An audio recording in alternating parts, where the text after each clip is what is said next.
பார்க்கலாம் ஏன்னா எந்த கார் கிடைச்சிக்குதுன்னு. சே, கார் கிடைக்கணும்னு பார்த்தா இந்த ஏதோ ஒரு ஸ்பேஷிப் மாதிரி கிடைச்சிருக்குதுங்க.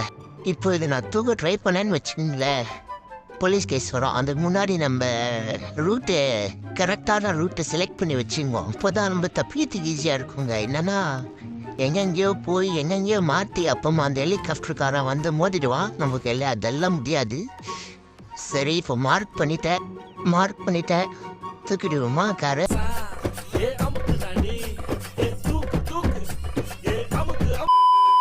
சரி, பைக்க ஏறுடா மாப்பிள்ள ஏறு. ஓ, சொல்லல நான். சரி, நியூட்டன் நினச்சி போயிட்டான். ஓகே நல்லா தான் போயிட்டு இருக்கு. இது வரைக்கும் எதுவுமே இல்லை. போலீஸ் வணக்கம். ஐயோ, ஹெலிகாப்டரா? ஐயோ, சுடுறானே. ஐயோ, நம்மக்கிட்ட காரியம் ஒரு 4 இருக்கு நம்மக்கிட்ட. பரவாயில்ல.